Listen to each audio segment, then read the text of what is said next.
신년도가 금방 시작된 것 같은데 벌써 이제 5월이 되었습니다.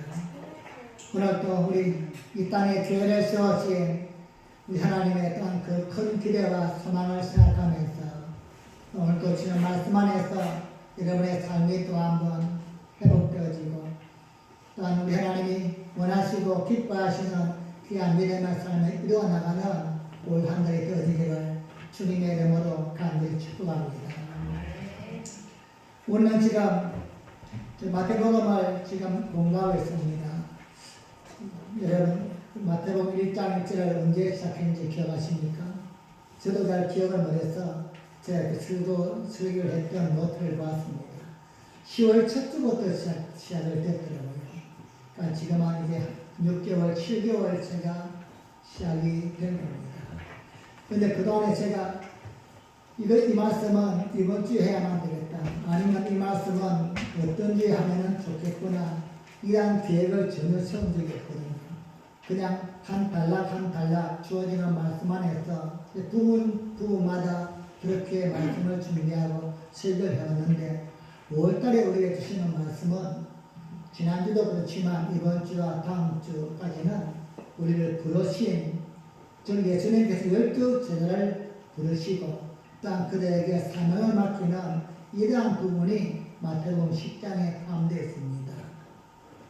저는 이 부분을 딱 기억하면서 우리 교회가 창립주의를 준비하면서 이 말씀을 잠깐 중단하고서 다른 말씀을 준비해야 될까 이러한 깊은 고민에 빠졌는데 하나님께서 적당한 말씀을 딱 주시는 겁니다. 이 올 한 달에 우리가 뭘 해야만 할 것인가 그걸 우리가 지금 누구인가를 또 한번 깨닫게 하는 이러한 말씀이 바로 지난주와 이번 주와 다음 주 몇 주 연결되어지는 그러한 말씀이기 때문입니다. 우리 예수님은 모든 성가, 총가 또한 도시와 마을에 두루 다니시면서 그들을 가르치시고 또한 또한 복음을 전파하시고 병든 자와 약한 자들을 고쳐주었습니다. 그리고 우리 주님은 그러한 우리들을 불쌍히 여기시고 그들을 보시니 그들이 마치 목자 없는 양과 같이 고생하며 기진한 상태였습니다. 예수님은 이들을 상처받고 찢긴 그들의 영혼을 하나님 앞으로 이끌어서 보살펴줄 일꾼이 필요했습니다. 그래서 예수님은 지난주에 12제자를 부르셨고 그 부르심의 의미를 우리에게 알려주었습니다. 오늘 이제 그렇게 부름받은 12제자들을 파송하시는 내용입니다. 본문에는 12제자의 이름이 나열되어 있습니다. 예수님을 배반한 다른 유다를 제외하면 모두가 다 영광스러운 이름입니다. 이들만을 사도라고 부르기 때문에 고유 명사가 되어버린 그러한 이름입니다. 지금은 사도가 다시 세워지지 않습니다. 저들은 예수님께서 직접 세우셨다는 점에서 우리가 조금은 차이가 있습니다. 그럼에도 오늘날 부름받은 여러분과 저 또한 사도는 아니지만 제자라고 이야기할 수는 있습니다. 우리에게 스스로 나도 사도이다 이러한 이름을 붙이기에는 좀 부담스럽지만 예수님으로부터 부름을 받았고 또한 보냄을 받아서 예수님의 말씀을 전가하고 예수님의 사역을 대신에 감당한다는 이러한 점에서는 우리 또한 제자라고 할 수 있는 것입니다. 그런 면에서 우리 또한 영광스러운 이름을 받은 자이다. 그렇게 우린 자부심을 가져야만 될 것입니다. 우리도 예수님의 제자이기 때문입니다. 문제는 우리가 예수님의 제자임을 인정하면서 나는 예수님의 제자이다 이러한 자존감을 가지고 있다면 그보다 더 중요한 것은 제자답게 살아야만 된다는 것입니다. 어떤 한 사람이 되는 것은 그렇게 어렵지 않습니다. 학교만 가면 학생이라고 이름은 불러줍니다. 하지만 학생답게 사는 것은 쉽지 않은 것입니다.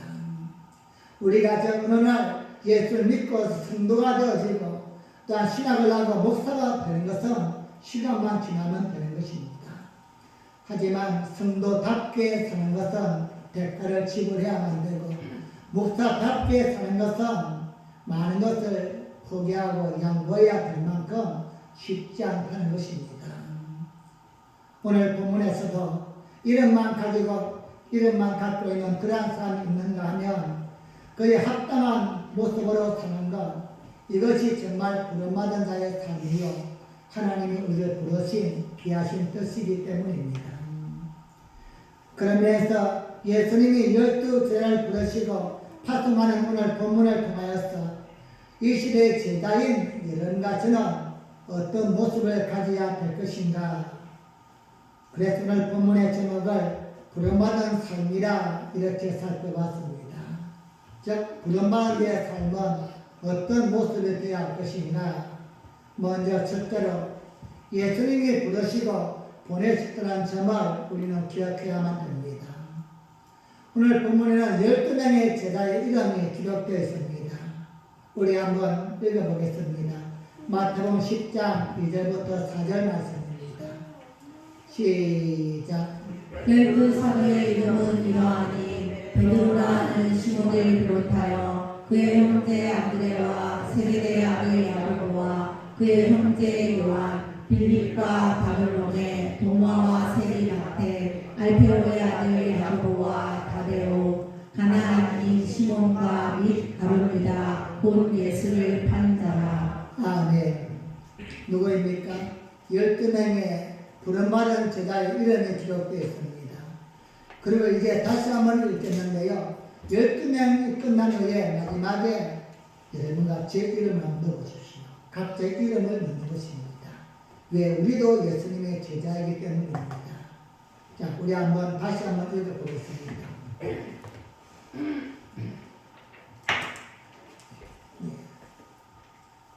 자, 우리 이름만 한번 읽어보겠습니다. 시작. 베드로, 안드레, 세베대 아들 야고보, 요한, 빌립, 바벨론의 도마, 마태, 야고보, 다데오, 시몬, 가룟유다, 그리고 강창. 여러분의 이름까지 다 넣어서 우리는 제자인 것입니다. 오늘 본문에서 우리가 가장 먼저 생각해야 할 것은 예수님이 부르시고 세우셨다는 것입니다.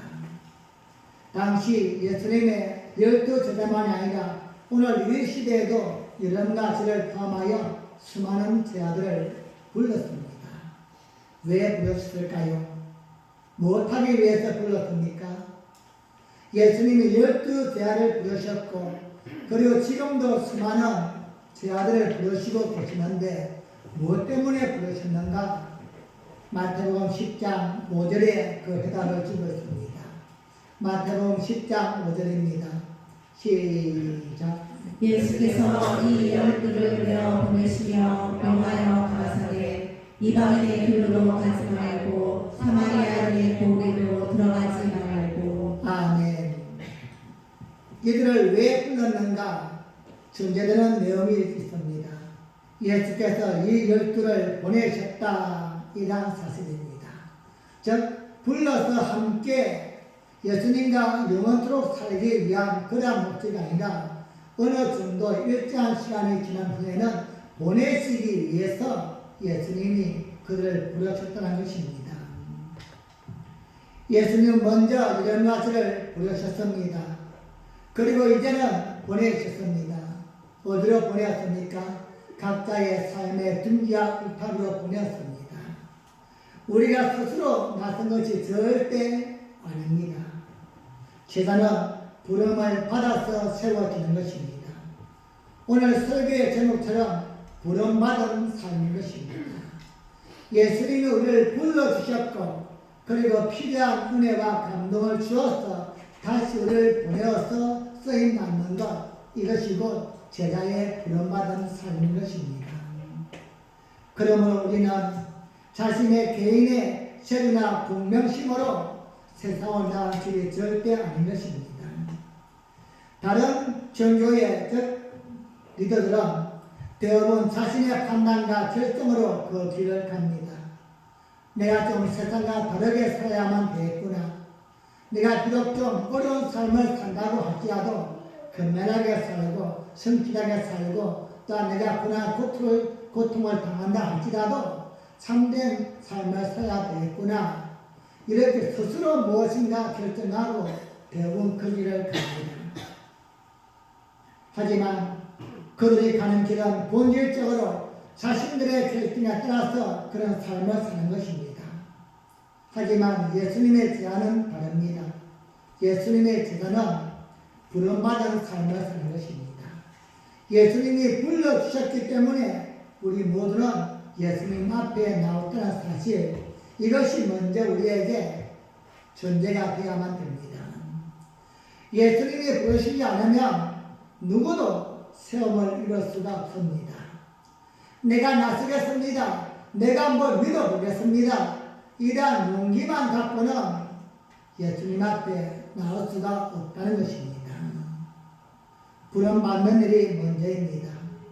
예수님이 세워주실 때에 이때 비로소 제자가 되어지고 성도가 되어지는 것입니다. 물론 우리가 제자가 되는 일에는 여러분의 결단이나 결심이 없는 것은 아닙니다. 예수님이 부르실 때에 순종하면서 마음을 드리는 것, 또한 내가 그렇게 살겠습니다 결심하는 것, 이것 또한 필요합니다.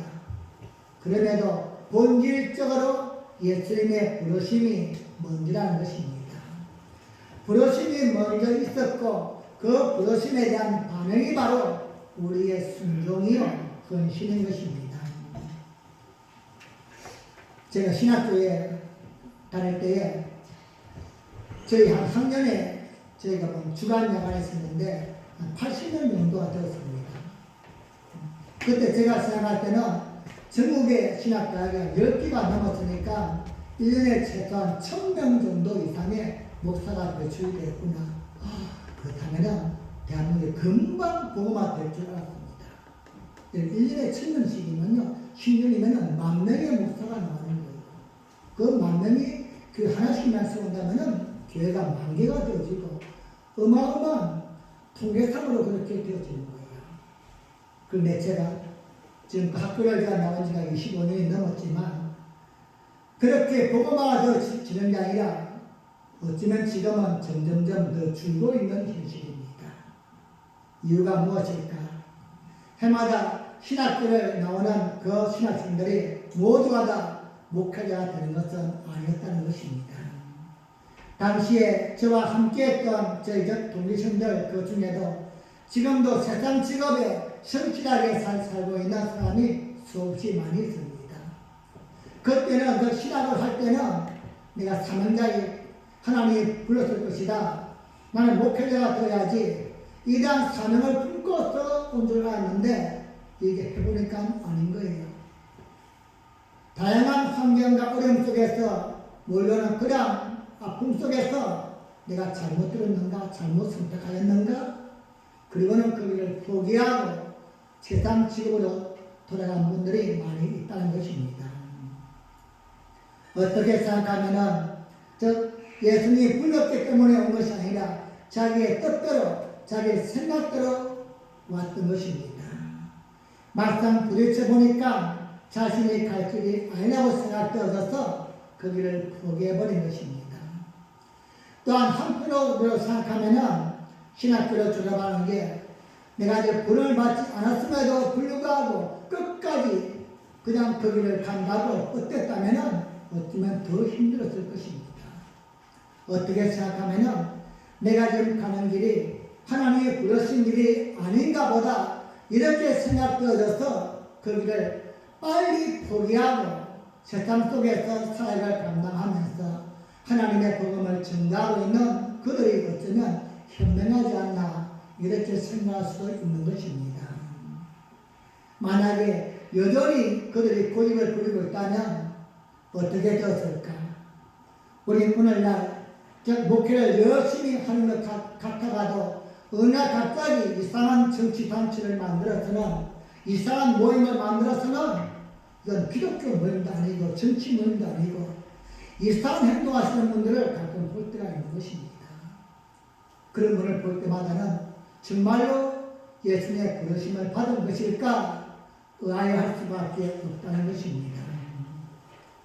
차라리 우리 주님이 나에게 원하시는 것이 다른 길이구나 인정이 되어지면은 그 길을 포기할 수 있는 것, 그리고는 나에게 주어진 그 길을 성실하게 살면서 그 자리에서 맡은 사명을 감당하는 것이 어쩌면 부름받은 삶일 것입니다.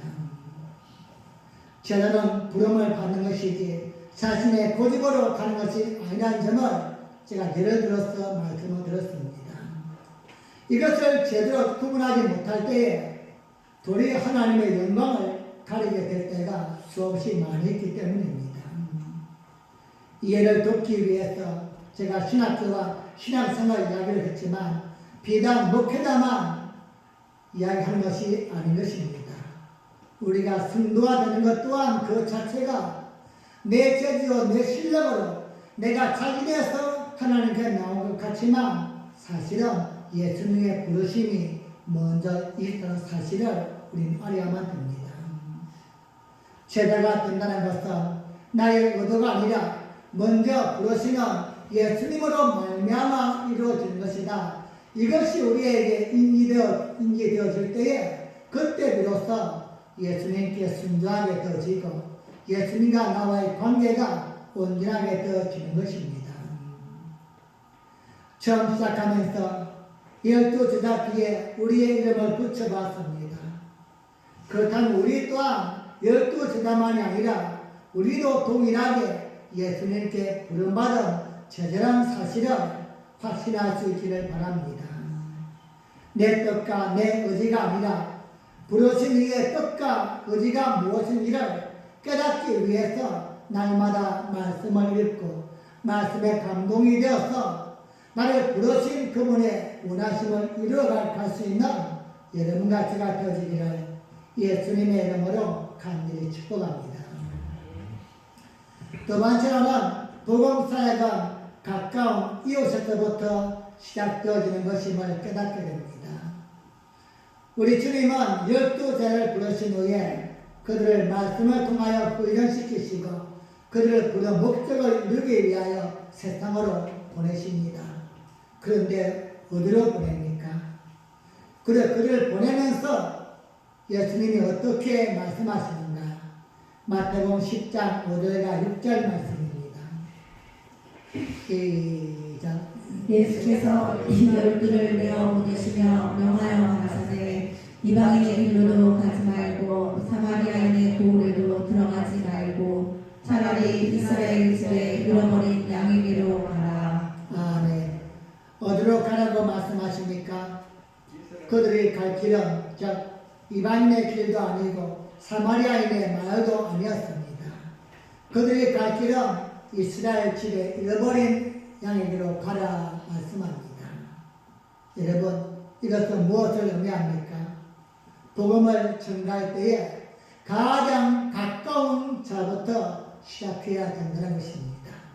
가장 가까운 이웃, 여러분의 가장 가까운 이웃은 누굽니까? 내 부모, 형제, 자식입니다. 나와 가장 가까이 날마다 얼굴을 보고 대면하는 자들, 이들이 나의 가장 가까운 이웃입니다. 그래서 좀 더 멀리 생각하면 우리의 이웃집 한 다리 건너서 직장에서 사업장에서 날마다 내 얼굴과 함께 하루에 한두 번씩 보는 사람들, 그리고 더 멀리 있는 사람들, 한 달에 한 번 보는 사람들, 1년에 한 번 보는 사람들, 점점 이웃은 거리가 멀어지는 것입니다. 우리는 하나님의 복음을 전가할 때에 딴 데까지 이르러 복음을 전해야 한다고 말씀합니다. 당연합니다. 하지만 지금 내 옆에 있는 한 사람에게 복음을 전가하지 않으면서 땅 끝에 있는 모르는 사람에게 복음을 전가한다. 이것은 어쩌면 핑계일 수 있습니다. 먼저 가장 가까운 사람부터 복음을 전하면 됩니다. 그렇게 복음을 전하다 보면 내 이웃 범위가 넓어지다 보면 결국은 땅 끝까지 전하게 되어지는 것입니다. 신학교 때 이야기를 제가 하나를 더 한다면은, 제가 신학교를 수업을 하면서 제 속에는 고민 중에 또 하나를 말씀을 드리면 신학교에 오는 분들은 대부분 다 목적이 분명합니다. 교회를 세울 것인가 아니면 설교사로 갈 것인가 아니면 교수가 될 것인가 그냥 신학을 했지만 그냥 평신도 사역을 감당할 것인가 이렇게 대부분 다 자신의 뜻을 품고 옵니다. 제가 공부하는 저희 동료층 중에는 일부가 그때 7, 8명이 선교사의 꿈을 꾸고 있는 겁니다. 그런 그들은 나름대로 준비를 하고 있는 겁니다. 선교 단체에 가입이 되어서는 이제 말도 배우고 본인이 어디를 갈 것이다. 아프리카나 아니면 뭐 미얀마나 몽골이나 그 지역에 대한 풍속과 문화 이러한 것들을 배우면서 의학을 준비하고 있는 겁니다. 저는 그들이 부러웠습니다. 저도 가고 싶었는데 포기했습니다. 왜일까요? 저는 딱 세 가지가 없는 것도 좀 힘들 것 같아요. 전기불이 없었어. 수도불이 없었어. 그리고 화장실이 없는, 자식이 없는 거예요. 지금도 누군가 저보고 가라면은 이걸 첫 번째 조건으로 삼는 것 같아요. 근데 그분들은 처음부터 그렇게 그곳에 작정을 한 것입니다. 저는 마음은 있지만 애시당초 접었습니다.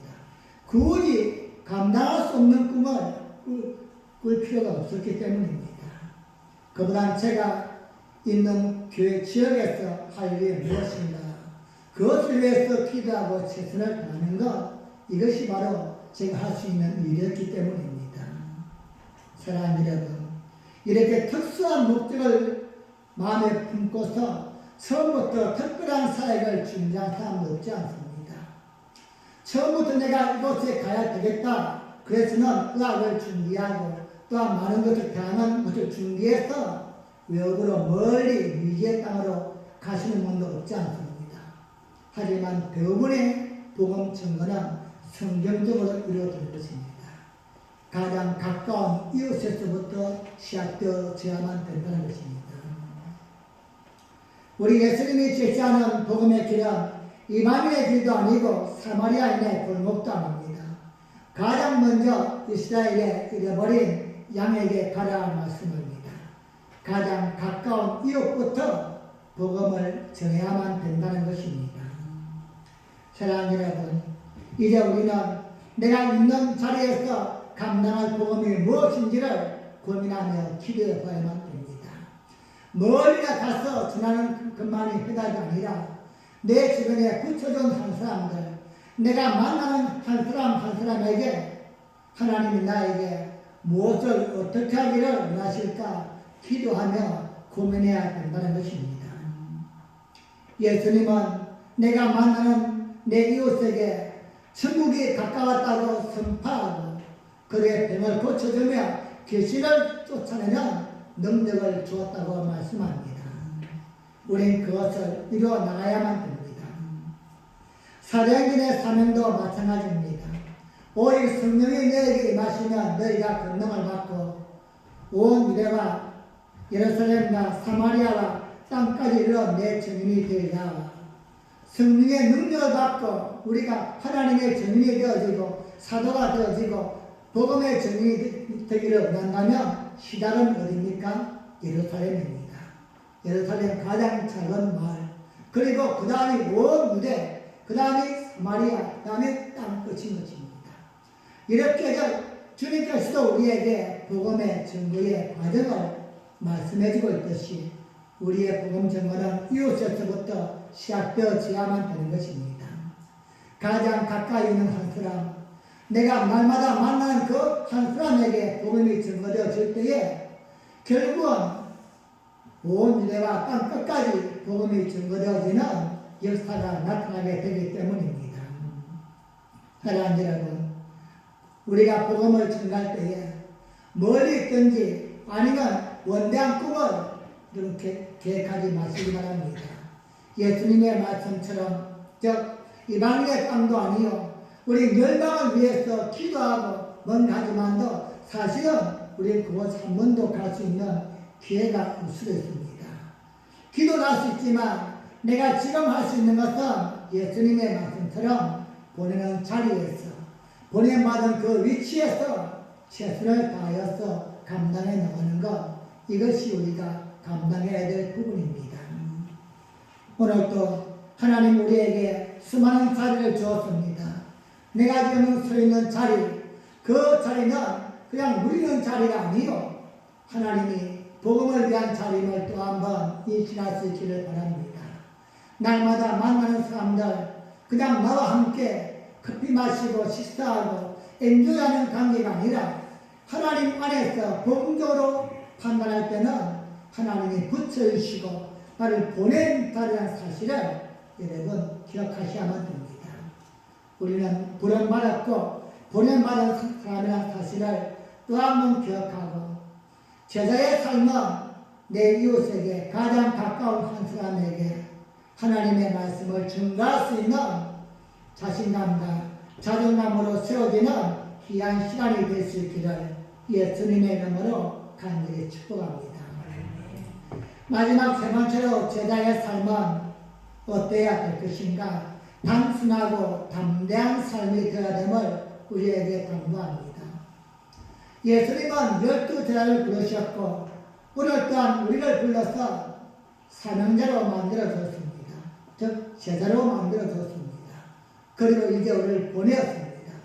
세상 속에 보내었고 하나님이 필요한 마음을 품고서 필요한 곳에 한 사람을 만나게 모든 과정을 이루어 주었습니다. 그럼 이 과정 속에서 보냄받은 여러분과 제가 어떻게 접근하고 어떻게 행동해야 될 것인가?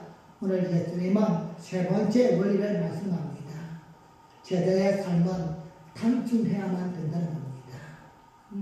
원대한 계획도 필요 없습니다. 내가 뭔가 해야만 되겠구나 치밀하거나 고민할 필요도 없습니다.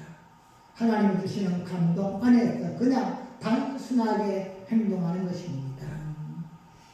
부름받은 자들이 예수님의 제자들이 세상에서 어떻게 복음을 전가하고 또한 복음을 전가할 때 어떤 마음을 품어야 할 것인가 오늘 본문은 우리에게 너무나 잘 알려진 것입니다. 그것을 정리하자면 먼저는 거저 받았으니 거저 주야만 된다는 것입니다. 마태복음 10장 8절 말씀입니다.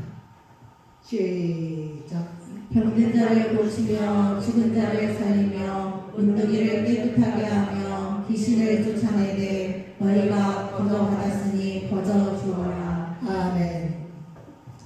잃어버린 이스라엘 백성에게 가되 그들 가서 너희가 하나님의 말씀을 전가하고 그들을 깨끗하게 만들어주고 모든 문제를 해결해주고 희망과 비전을 품어줄 수 있지만 그저 받았으니 그저 주야만 된다는 겁니다.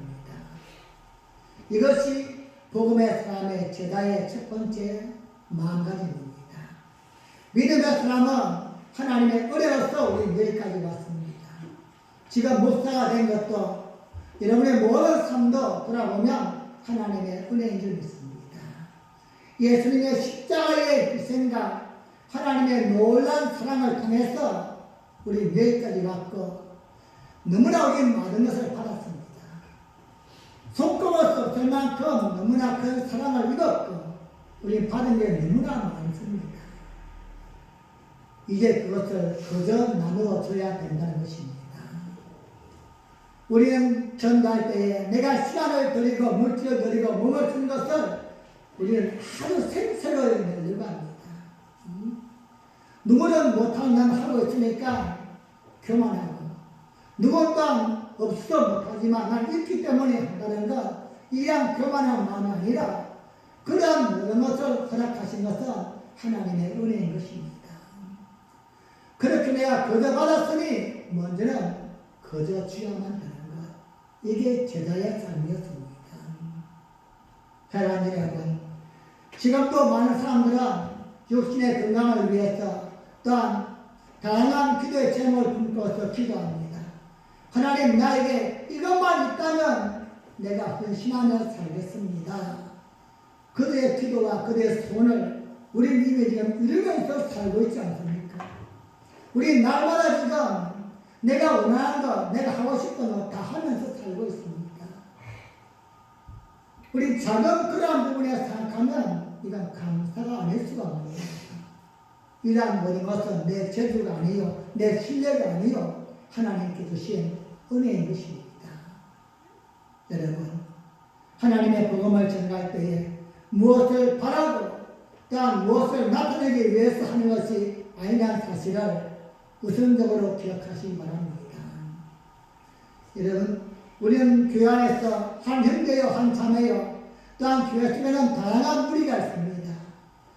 힘이 없는 사람이 있는가 하면 좀 그래도 뭔가 힘 있는 분이 있습니다. 그런데 교회 속에서 어떨 때 가장 큰 상처를 받을까요? 말 한마디와 행동 하나 때문입니다. 나도 처음에 교회 왔을 때는 어땠습니까? 나도 뭔가 마음의 아픔이 있었어. 내 속에 정말 눈물이 있었어. 누군가 내 손을 좀 붙잡아줬으면 좋겠구나. 누군가 내 마음에 위로의 한마디를 했으면 좋겠구나. 그러한 기도를 품고서 교회에 왔다가 은혜를 입고서는 거기에서 하나님의 사랑 속에 살게 되었는데 어느덧 시간이 흐르면서 이 은혜가 자유로 바뀌어져 버린 겁니다. 나는 그런 은혜를 받을 자유가 있고 저 사람은 없고 여러분 그럴까요? 그렇지 않지 않습니까? 우리 교회 속에서 모두가 다 품어져야 될 사람이고 모두가 다 기도의 대상인 것입니다. 여러분 문제 없는 집 없습니다. 그냥 문제 없는 것처럼 가려졌을 뿐이지 십자가와 아픔이 없는 집은 아무도 없습니다. 그냥 그런 척하고 살 뿐입니다. 우리 모두를 위해서 기도해줘야 될 그런 중보자이고 하나님께 부름받은 제자인 것입니다. 여러분 절대 기도하면서 또한 내가 말 한마디 하면서 생천내지 마시기 바랍니다. 우리 먼저 교회 속에서 이 훈련이 잘 되어져야만이 세상 속에서도 그러한 표현과 나타남이 될 수 있는 것입니다. 우린 그저 봤던 사실을 잊지 마시기 바랍니다. 이 속에는 복음도 물질도 사랑도 건강도 다 포함되어 있습니다. 여러분 제가 자기 특권이 되어서 받은 게 무엇이 있을까요? 따져봐도 아무것도 없어요. 모두가 다 하나님의 은혜인 것입니다. 거저 받았으니 거저 주고 싶은 마음. 하나님 우리의 그런 마음을 줄 때는 또 하나의 마음 뭔가 더 채워주고 싶어서 그런 마음을 주시는 것입니다. 사랑하는 여러분, 제자의 삶은 단순한 것입니다. 마음이 가면 행동으로 할 수 있기 바랍니다. 거저 받았으니 거저 주고 싶은 마음. 또 하나 제자의 삶은 소유가 아닌 걸 기억해야만 됩니다. 마태복음 10장 9절과 10절 말씀입니다. 시작. 너희 절대 금이나 은이나 빚이나 가지지 말고 여행을 위하여 주머니나 두벌옷이나 신이나 지팡이를 가지지 말라. 이는 일꾼이 저 먹을 것 받는 것이 마땅함이니라. 아멘. 부름받은 삶의 대전제는 단순입니다. 할 수 있는 기회와 하나님의 명분이 주어질 때는 무조건 얻는 것입니다. 여러분 세상 속에서는 그저 사장이요 부장이요 차장이요 뭐요 센터장이요 다 장장도 아닙니까? 그런데 교회 속에서는 이상하게 아무것도 안 하는 거예요. 죽은 듯이. 그렇죠? 교회에서 뭔가 좀 하다 가면은 시간이 없어요. 돈이 없어요. 몸이 아파요. 뭐가 안 돼요. 뭐가 안 돼요. 제자의 삶은 단순한 것입니다. 제자의 삶은 내 주머니를 채우기 위해서가 아니라 이런 세상 일은 뭔가라도 노 대책이 안 됐으면 불안하기 때문에 밤낮없이 뛰어다니는 겁니다. 하지만 하나님의 일은 저 먹을 것은 하나님이 준비해 두시는 것입니다. 일한 소의 일에 망을 씌우지 말라 하신 하나님이시에요.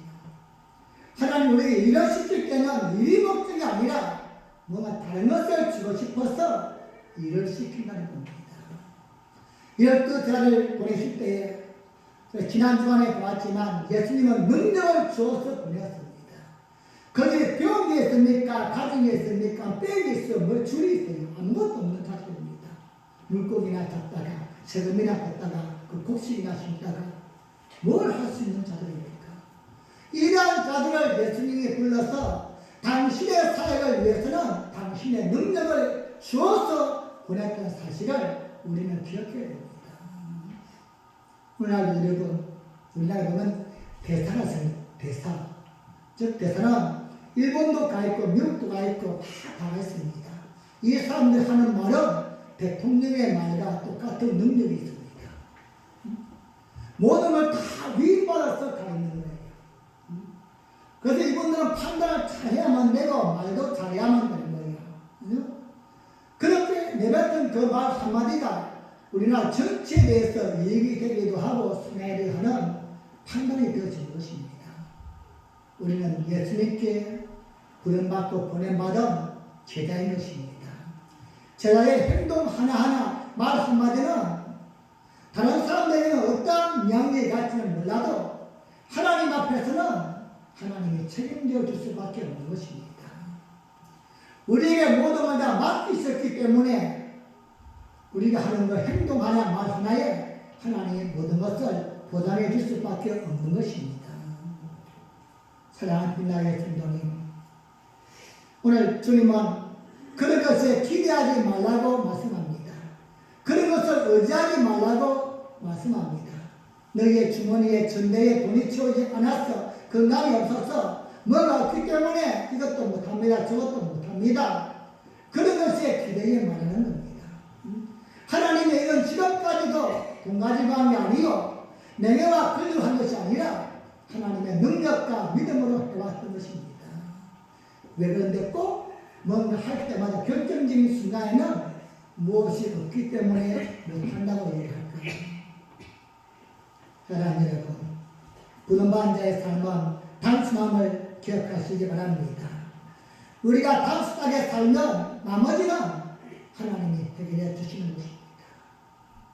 우리가 개선하고 철저하게 계획을 세웠음에도 불구하고 안 되는 게 있는가 하면 개선 없이 믿음으로 감동으로 시작했지만 결과가 좋은 일이 너무나 많이 있지 않습니까? 믿음의 일은 우리가 하는 것이 아닌 것입니다. 우린 그저 보냄을 받았다는 사실을 기억하시기 바랍니다. 그리고 또 하나 제자의 삶에서 기억해야 할 것은 대접하면 대접하는 대로 받고 요구하지 말라고 말씀합니다. 이건 누군가에게 복음을 전할 때에 받아들이면 감사하고 받지 아니한다고 마음 상하지 말라는 것입니다. 우리가 할 수 있는 게 아무것도 없습니다. 여러분이 세상을 바꿀 수 있고 사람 한 명을 변화시킬 수 있습니까? 우리 힘이 아닌 것입니다. 그냥 제사는 단순하게 붙여준 사람에게 본인 자리에서 할 일만 하는 것입니다. 하다 보면 나머지의 열매는 하나님이 맺게 하십니다. 이런 우리가 하지만 열매를 주시는 분은 하나님이십니다. 농부가 열심히 곡식을 심고서 땀을 흘리지만 열매를 주시는 분은 하나님의 마음이에요. 태풍을 주기도 하고 풍년을 주기도 하고 하나님의 마음인 것입니다. 결론은 하나님이 하시는 것입니다. 거기에 대해서 마음 상하고 고민하고 근심할 필요가 없다는 것입니다. 제자의 삶을 그냥 주시는 말씀에 주시는 감동에 순종한 후에는 하나님 최선을 다했습니다. 나머지는 하나님이 하시옵소서. 그걸로 끝나는 것입니다. 여러분 고민하지 마십시오. 제자가 할 수 있는 게 없습니다. 단순한 삶을 통하여서 하나님의 기뻐하심을 이루는 것, 하나님께 순종하는 것, 이것이고 부름받았고 보냄받은 자의 삶임을 또 한번 기억하시기 바랍니다. 그리고 마지막으로 부름받은 자의 삶은 복을 받지 않는다고 그때는 발에서 먼지를 끌어버리라 말씀합니다. 마태복음 10장 14절 말씀입니다. 시작. 누구든지 너희를 영접도 아니하고 너희 말을 듣지도 아니하거든 그 집이나 성에서 나가 너희 발의 먼지를 떨어버리라. 아멘. 이건 책임이 누구에게 있다는 겁니까? 제자에게 있지 않다는 것입니다. 제자는 제자의 할 일만 하라는 것입니다. 너는 즉 하나님의 주신 감동을 품고서 가라는 곳으로 가고 하나님 감동만 순종하면 나머지는 하나님이 하시는 것입니다. 재앙도 축복도 은혜도 하나님이 하시는 것입니다. 사랑하는 여러분, 우리는 단순하게 복음을 전가하는 제자임을 잊지 마시기 바랍니다. 제자는 예수님께서 부르셨고 보냈다는 사실을 또 한 번 기억하시고, 예수님도 못하신 그 일을 여러분이 하려고 하지 마십시오. 예수님 우리에게 말씀하시는 것만, 예수님이 주시는 감동에만 순종할 때에 나머지 기적은 하나님이 이루어갈 줄로 믿습니다. 말씀을 맺겠습니다. 우리는 예수님의 제자입니다. 우리는 예수님께 부름받은 제자입니다.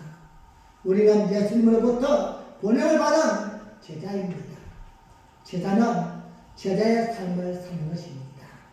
제자가 선생님의 삶을 살려면 절대 안 됩니다.